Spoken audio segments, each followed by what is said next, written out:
მოგესალმებით, ძვირფასო მეგობრებო, თქვენ უყურებთ საქართველოს პენ-ცენტრის პოდკასტს იმ სისტემით, რომელსაც მიხვდებით დროთა განმავლობაში, წინა შეხვედრაზე მასპინძელი იყო ნატა ლომოური, სტუმარი მე ვიყავი, ახლა ყველაფერი შეიცვალა. მასპინძელი ვიქნები მე, რატი ამაღლობელი პოეტი, ხოლო სტუმარი ამჯერად ივა ფეზუაშვილი, მწერალი, რომელიც მალე გახდება მასპინძელი. ვისი მასპინძელი გახდება? ნესტან ნენეკვინიკაძის თუ არ ვწდები. რთულ პერიოდში გვიწევს ამ პოდკასტების ჩაწერა და ძალიან საინტერესოა, იმიტომ რომ რაზეც შენ წერდი, უკვე შეგვიძლია ვთქვათ წერდი. ეს ეხებოდა წარსულს, მრავალწილად. და გარკვეულ რეფლექსიებს, თუნდაც ავიღოთ ბუნკერი. თითქოს ეს წარსული გახდა რაღაც თვალსაზრისით დაწყო, იმიტომ რომ რთულია ახლა ილაპარაკო წარსულზე, რადგან ის გამოწვევები, რა გამოწვევების წინაშეც ჩვენ ვართ, ერთი შეხედვით სხვადასხვა თაობა, გვაერთიანებს ეს ამბავი, რომელიც მომავალში დარწმუნებული ვარ, რომ ძალიან დიდი კვლევისა და რეფლექსიის საგანი იქნება. რა უნდა გააკეთოს დღეს მწერალმა?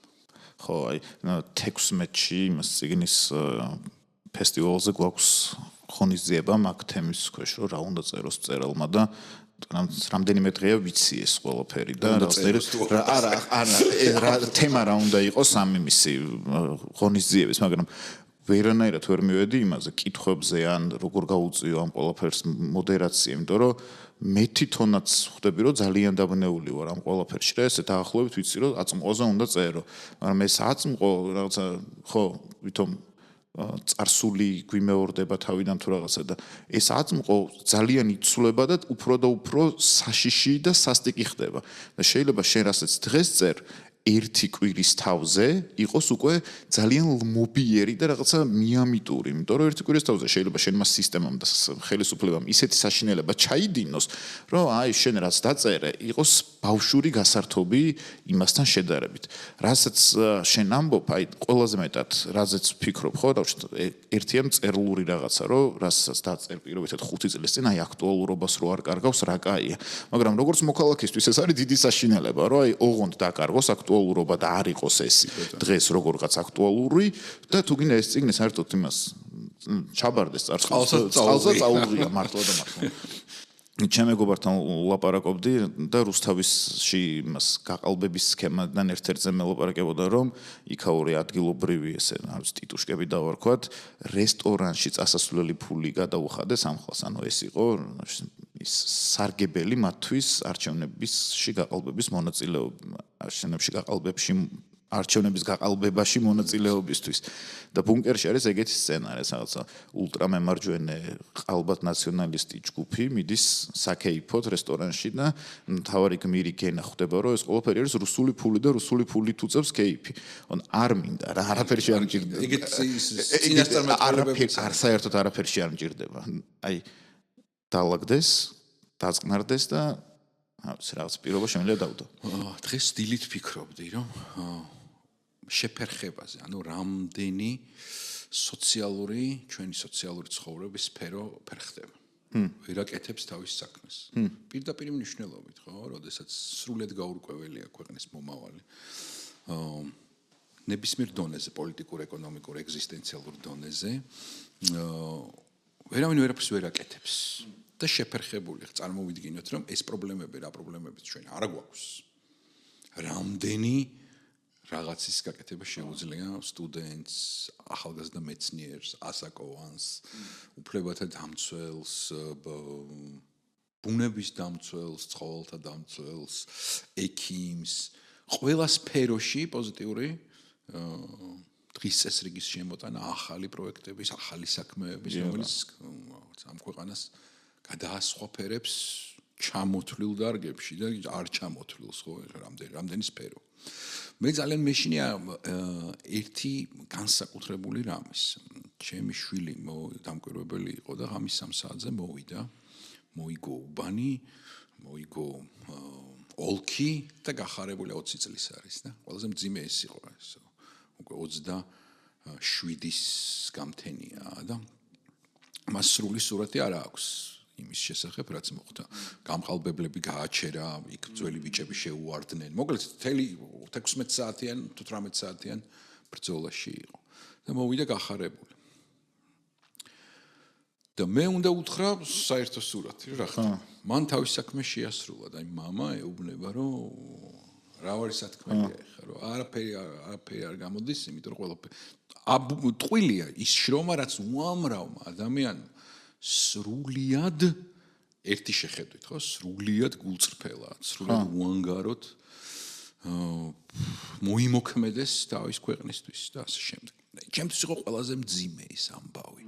აი რა უნდა ვუთხრა მე, როგორც მშობელმა, რითი უნდა დავამშვიდო და ვანუგეშო, რომ ბრძოლას ყოველთვის აქ აზრი, გაყალბება და აი 20 წლის რო იყო. ხო, არ ვიცი მე რა ეხლა უკვე დაახლოებით ვიცი რა უნდა ვთქვა, მაგრამ რა შეიძლება ჩვენ ყველამ ვუთხრათ ერთმანეთს ამ შემთხვევაში. იმიტომ რომ ეხლა ჩვენ აბსტრაქციები არ აგვაქვს და რაღაც ჩვენ ყავს ერთმანეთი ამ საზოგადოების წევრებს, რიგით წევრებს და ეს ძალიან მნიშვნელოვანი რამეა რომ ერთმანეთი ყავს, მაგრამ ერთმანეთს უნდა ველაპარაკოთ. ოდნავ უკუნიდან დავიწყებ ფრანკფურტულ გაზეთს მედიას მივეცი ინტერვიუ, სადაც ჟურნალისტთან რაღაცა მე მიმოწერა მქონდა რაღაც რა ჩაასწორა, რა გადაარედაქტირა ამ ყველაფერს მაჩვენებდა და როგორც კი წინასწარი შედეგები გამოცხადდა, იმის რა ძალიან ოპტიმისტურად დავამთავრე ეს ინტერვიუ, რომ 24-ში ჩავწერეთ, 26-ში იყო არჩევნები. და აი მომილოცა რა რომ წინასწარი შედეგები ნახე და ვეუბნებოდი რომ მოდი ცესკოს შედეგებსაც დავულოდოთ, იმიტომ რომ ძალიან ძნელია გერმანულ ჟურნალისტს აუხსნა რას ნიშნავს ავტორიტარიზმი და რას ნიშნავს როგორ შეიძლება ერთ კონკრეტულ ადამიანს არ მოეწონოს ეს შედეგები და გადააკეთოს ისე როგორც მას უნდა. ნუ საბოლოო ჯამში გაირკვა რომ რა ერთი ადამიანი ამაში იყო ჩართული რაღაც ათასობით სხვადასხვა ადამიანი ბიზნესი ბჭყალებში კოლ-ცენტრებს თუ ბიზნესი შეიძლება დაერქვას. რა უნდა უთხრათ რა მე რასაც ხედავ საზოგადოებაში არის რომ ნელ-ნელა იმავშვებით ცოტა ვიღვენთებით თუ რაღაცა. სინამდვილეში ეს ბრძოლა ეხლა დაიწყო და ძალიან გრძელი შეიძლება იყოს და ეხლა დანებება არის ცოტა აი ეგოისტურია რა. პასუხისგებლობის სხვაზე გადატანა, ხო, დამნაშავის ძებნა. ხო, რომ რა შვება ოპოზიცია. ოპოზიცია ამ ქვეყანაში ბოლო 12 წელი თვითონ საზოგადოებას ყავდა სადღაც უკანა ფლანგზე გადაჩოჩებული, იმიტომ რომ ყველაფერი სამოქალაქო საზოგადოება აკეთებდა. ეხლა ბუნებრივია, რომ სამოქალაქო საზოგადოება ითხოვს პოლიტიკოსების ჩართულობას, იმიტომ რომ მართლა არ შეიძლება ეს მაგალითი მომყოს, რომ როდესაც გმირთა მოედნის გადაკეტვა შედგა იმ სამოქალაქო საზოგადოების მხრიდან. იქ დაჯარიმდნენ ჩვენი მეგობრები, სასამართლოში დაიბარეს და ჯარიმები გამოუწერეს.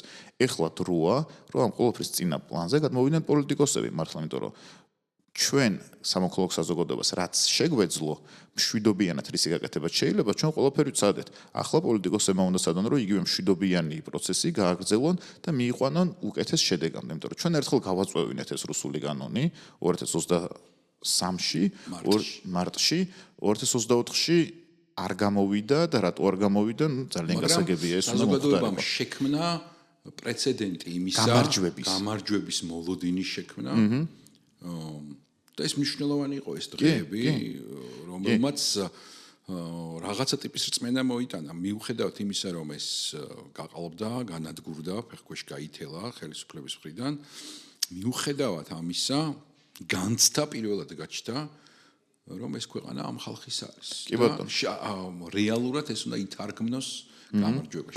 დღეს გავრცელდა მედიაში გრაფიტის ფოტო. რომ გამოვა, ოღონდ უშენოდ არ გამოვა. აი არაფერი ხო ვიღაც ერთმა გამწარებულმა ადამიანმა აიღო და ეს წარწერა გააკეთა, მაგრამ ჩემში რაღაცა მუხტია აღზრა ამან, რომ სადღაც ვიღაც არის ჩემნაირად, რომ თავისი საქმით ეს არის გრაფიტის, ეს არის რაღაც თავში პროფესიონალური გრაფიტი, უფრო საპროტესტო წარწერა იყო, მაგრამ თავისი პროტესტით რაღაცნაირად ჩემამდე მოვიდა, რომ მარტო არ ვარ და ეგ არის ყველაზე მთავარი, რაც უნდა დავიჯეროთ ეხლა, რომ მარტო კი არ ვარ, სინამდვილეში ძალიან დიდ უმრავლესობაში ვართ და ძალიან პატარა უმცირესობა ცდილობს რომ ჩვენი სიმართლე გადაყოლოს. ტრუკიც ხო ეგ არის, რომ შენ დაგაჯეროს ეს ჰიბრიდული ომის ნაწილია, რომ დაგაჯეროს აბსოლუტურ უმრავლესობას და აჯეროს რომ ის არ არსებობს სინამდვილეში. ეს ტრუკი ჩატარებულია, უბრალოდ რამდენად მივიღებთ ამ illuzias. საერთოდ ეს ძალაუფლება და ტოტალიტარული სისტემები ამ illuziებზე, ამ პროპაგანდისტულ იდეოლოგიურ ტექნოლოგიებზე დაფუძნებულ illuziებზე დგანა თავისთავად. ჩემი პირადი გამოცდილება არის ესეთი, რომ დედაჩემი აქციაზე არ მდგარა ალბათ 90-იანი წლების შემდეგ, მაგრამ ამ მარტში აქციებზე ჩამოვიდა და იდგა რუსთაველზე ჩვენთან ერთად. იმიტომ რომ რაღაცა ზღვარი, რასაც სახელმწიფო გადაკვეთს, ის ზღვარი, როდესაც რუბიკონი თუ გადალახულია, შემდეგი რა იქნება, უკვე წინასწარ შეგვიძლია განსაზღვრო, რომ იქნება იმაზე ბევრად ცუდი, ვიდრე აქამდე იყო. არ ძალიან ბუნებრივია, რომ მე და შენ არ ვიცით რა უნდა ვქნათ. ეს არის ძალიან ბუნებრივი. ჩვენ როდესაც ვლაპარაკობთ, არის ემოციები და ჩვენი მდგომარეობა და რომელიც არანაირ ფაქტობრივ ცოდნაზე ან გამოცდილებაზე არ დგას, არის ცალსაღად რწმენა და ამ რწმენასაც ასაზრდოებს ის, რომ ან უნდა დაიბრუნოს მოქალაქეებმა, დაიბრუნონ მოქალაქეებმა ქვეყანა, ან ნებისმიერ შემთხვევაში ვიცხოვრებთ ავტორიტარიზმში, რაც ხო ჩვენ პასუხობთ წლები, ხო ჩვენ არ ვართ პოლიტიკოსები, ჩვენ არ ვართ პოლიტიკურ სცენაზე გამოსულები და ჩვენ ყოველთვის სამოქალაქო საზოგადოება არის პასუხის რეჟიმში იმ უსამართლობებთან, რა უსამართლობების მომსწრენიც ერთად ყოფილვართ. დღეს არის დრო უკვე პასუხის რეჟიმიდან გადავიდეთ მიზნის რეჟიმში, ხო? და კიდევ ერთი ამბავი, რომ ჩვენ პოლიტიკურ პარტიებს მივეცით ხმა ევროკავშირის, ჩვენი ხმა იყო კი ევროკავშირის და არა რუსეთს. და როდესაც ჩვენ ეს შედეგი არ აგვაქვს, იქიდან ვიღაცა ერთი ინდივიდი არა რუსეთში თუ გადავიდა, როგორც კი რუსეთი, ესე იგი ის ხალხის დაკვეთა არ შეასრულა, რომელიც არის კი ევროპას, კი ევროკავშირს და ეს რეალობა ჩვენ არ დაგვიდგა, კი, ეს რეალობა თუ დადგა, თავარი ამოცანა ხო ჩვენი ეს იყო, არა რაღაცა პარტიულ არჩევნებში არ შევეც სულ. ჩვენი ამოცანა იყო, რომ ის კარები, რომელიც 1000 წელში ერთხელ იღება, იქ გაუნძვრალიყავით, ხო? და ძალიან ახლოს ვიყავით. და ძალიან ახლოს ვიყავით და ქართულმა ოცნებამ კიდევ უფრო დიდი ლოდი ჩადგა ამ კარებში. აი ლიტერატურული თვალსაზრისით რა დავშთა ამ ყოველფრის რო ამბობდი რომ აი მოლდოვის ამბავი ხო უკაცრავად. აი ეს აღარ ამბობენ ომი გინდა. აი მოლდოვაში ნახოთ რა შვიდობიანად გაძვრა ამ ბეწვის ხიდზე. სრულიად თამამად თელი ევროკავშირი. რატო? იმიტომ რომ იქ პროევროპული მთავრობა იყო და დემოკრატიულად აკონტროლებდა არჩევნებს და ჩვენთან. და უამრავი ადამიანი, რომელიც ცხოვრობს ემიგრანტები, მათ მიეცათ საშუალება და უცხოელი არავის არ დაუძახია საკუთარი მოქალაქისთვის. ხო. თელი ხელოვნება, ქართული ხელოვნება, თანამედროვე ხელოვნება, რომელიც პროტესტში არ დარჩენილა სფერო, ხო? ეს იქნება კინო, ეს იქნება თეატრი, ეს იქნება მუზეუმები, ეს იქნება ლიტერატურა, ეს იქნებიან მხატვრები, ცალკეული, ძალიან ბევრი არტისტები. არ ვიცი, მუსიკოსები, რა ვიცი, რამდენია. სინამდვილეში ხომ ჩვენ წერთ საქართველოს ისტორიას.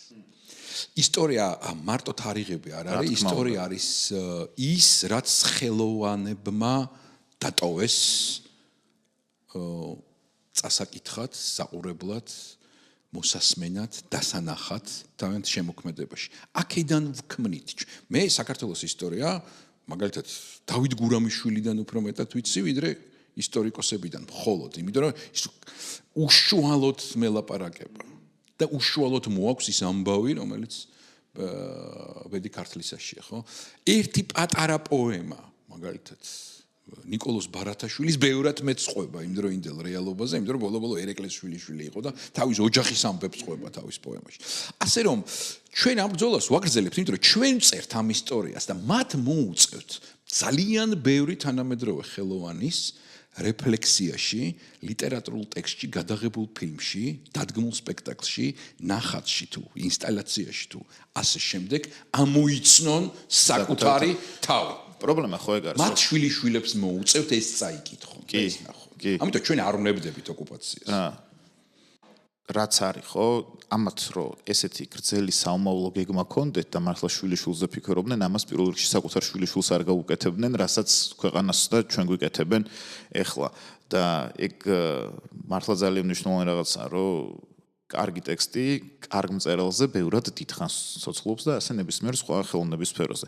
ამიტომ იყო, რომ მთელი ამათი ერთ-ერთი პირველი ნარატივი რაც არის, რაღაცნაირად უნდათ, რომ დაგვაჯერონ, რომ თითქოს თანამედროვე ქართული კულტურა სადღაც გაჩერდა და აღარ გრძელდება. ოღონდ რაც გაჩერდა, იმასაც კი ყურადღებას ვერ აქცევენ და ისიც კი განადგურების პირას მიიღოთ, მაგალითად მხოლოდ გილათის ფრესკა რო ავიღოთ, ეს არ არის მხოლოდ რაღაცა დანაშაული და ეს არის რაღაცა მთელი წარსულის მიმართ დანაშაული და მთელი მომავლის მიმართ დანაშაული. დამოკიდებულება იყო ძალიან თვალსაჩინო, როდესაც აფეთქეს კულტურა, საყდრისით დაიწყეს, ანუ პირდაპირ ბომბით დაიწყეს, ნაღმით და რა ქვია იმას, რას დებენ ამას აფეთქებდენით, აფეთქეს საყდრისი და ეს დაიწყო და ბუნებრივია ეგ ეს ლიტერატურული ტექსტით რო შეხედო, როგორც იწყება ვიღაცა გვარი ოჯახი თუ ბუდენბროკები თუ ვიღაცას აკეთებს, იქ ჩანს მე თელი სიუჟეტის და დრამის განვითარება. ქართული ოცნების დრამა კულტურასთან მიმართებაში ყველაფერს თავი დავანებოთ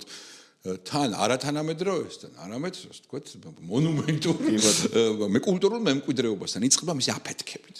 რომ ვიღაცა კომპანიამ რუსულმა მოიპოვოს ის რაღაცა, რაც მოიპოვოს. ეგეც ძალიან საინტერესოა, რომ მართლა ამის დანახვა, რომ ყველა ნებისმიერი სახის პროტესტი, ეს იქნება შუქურეთში პროტესტი, თუ ეს იქნება ჭიათურაში პროტესტი, თუ ეს ნებისმიერ რაღაცას ქართული ოცნება უპირისპირდება ძალადობით. ანუ აქ აღარ არის დიალოგის და რაღაცის ადგილი დარჩენილი, პირდაპირ ყველაფერზე ძალადობას პასუხობენ. კულტურა აფეთქებული კულტურაც კი მათ უნდათ რომ საბოლოო ჯამში იყოს მოთვინიერებული და შეიძლება ზუსტად მაგშიშის გამო რომ მათზე დღეს აქ რაიმე საშინელება არ დაიწეროს, არ იყოს გადაღებული, არ იყოს დახატული, რომ ისე თავის შვილიშვილებს ცოტა უფრო ესეთი გაკერპებული და კეთილშობილი სახით არ გამოდიოდა. ხო, ვინც ცოტა კულტურა იცის მიხვდება რომ აქ ეგ შეუძლებელი ამოცანაა, რომ ეგ მათთან როგორ არის იქიდან დაკვეთა კი არ მოდის მან და მაინცია. უნდა სიტყვაზე ის რომ გაიღვიძებს და რაღაცას ნახავს შემთხვევით ვიღაც რომ მისი სფეროს წარმომადგენელი მაგალითად თეა წულუკიანის მთავარი რეპრესიული ამბავი მარტო დავალება არ იყო, ეს სიამოვნება იყო სხვისთვის. როგორ ეს სიამოვნებინა? რომ აი ბატონი რომ რაღაცას მოიკითხავს, აი ეს დავხრიტეთ, ეს გავანადგურეთ, ეს და სხვა სისტემაა, სხვანაირი ამბავი, ავტორიტარიზმი არ არის მარტო დავალება. ავტორიტარიზმი არის სანამ დაგავალებენ, მანამდე მოასუფთავო ველი. წინასწარ იცოდე რა უნდა ბატონს. წინასწარ მიხვდე, გულთმისანი ხარ ბატონის განცდებთან, ფიქრებთან მიმართებაში. მე მინახავს როგორ სურთ ადამიანებს ძალაუფლებაში მყოფი ლიდერების სურვილების ამოცნობა. ეს არის თავი რომ მოდი მე ამოვიცნობ. მე გავხდები ამომცნობი ამის. აზო უფრო მეტად დაფასდები კარზე, უფრო მეტად დაფასდები. არ უნდა ორჯერ თქმა არ ჭირდება. კი, იმიტომ თეა წულუკიანის ფენომენი არის ძალიან საინტერესო. ეს ან თავში სანამ ქართული ოცნება ეს რეალურად ღიად განაცხადებდა, რომ ესენი რუსული ძალის გაგრძელება არიან, იქამდე თეა წულუკიანი იყო უდიდესი ზარალი ქართული ოცნებისთვის, იმიტომ რომ ყველაფერი ერთმანეთზე არაპოპულარულ ნაბიჯებს დგამდა და არ ვიცი. თუ სადმე არსებობს გინესის რეკორდები წაგებულ სასამართლოებში თეა წულუკიანს აქვს ყველაზე მეტი წაგებული სასამართლო მინიმუმ საქართველოში და მინიმუმ ყოფილი მინისტრებიდან გამორიცხულია ის ბრჭყალებში კულტურა რის შექმნასაც ესენი ცდილობენ რამენაირად დარჩეს ისტორიას, იმიტომ რომ ეს არ არის ამ დროის ადეკვატური და ამ დროის დაკვეთა და არც ამ კითხველის მაყურებლის და ზოგადად საზოგადოების დაკვეთა არ არის. ეს არის მართლა მხოლოდ სისტემის საამებლად და რეალობის გასაყალბებლად დაფინანსებული ფილმები თუ ლიტერატურულ კონკურსში გამარჯვებული წიგნები და ასე შემდეგ. ეს კულტურა, რასაც ქართული ოცნება გვთავაზობს, კულტურა ისევ ბრჭყალებში არავითარ შემთხვევაში არ პასუხობს თანამედროვე საქართველოს. და ბოლო კითხვა ამ ჩვენს პოდკასტში მე მქონდა განცდა ყოველთვის მოკლე დროში, დიდ დროში არა, მოკლე დროში, რომ აიღო სიტყვა, აიღო ერთი ლექსი, აი სონეტი და აიღო კარაქიანი პური. ეს კარაქიანი პური იგებს სონეტთან. თუნდაც 66 სონეტი. ის კარაქია, ანუ ამ ბრძოლაში რო დადებ, მაგრამ შეიძლება 1500 წელი გავიდეს და იგებს სონეტი. ბოლომდე. მაგრამ პატარა დროში კარაქიანი პურს უჭირავს გამარჯვებისთვის. რასაკურველია ფიგურალური კითხვა. თელიც ეს თქვა პროფესიული ამოცანა ის იყო რომ რაღაც არ ვერჩი კარაქიან პურს, მაგრამ რომ სიტყვა არ დაიჩაგროს კარაქიან პურთან, არ დაიჩაგროს მატერიასთან, არ დაიჩაგროს მოსყიდვასთან, რომ მან გაძლოს. აი აქეთ არის ლიტერატურა, იქით არის კარაქიანი პური, რომლითაც ეს ამას დაკარგავ. ან ეს გექნება. და შენ კი გესმის სიტყვა, შენ კი გეხება, მაგრამ ამის დაკარგვის შიში არის ის, რასაც ჩვენ ვებრძვით სინამდვილეში, რომ ეს ალტერნატივა, ეს დაპირისპირება არ არსებობდეს სიტყვასა და ერთ ნაჭერპოს შორის.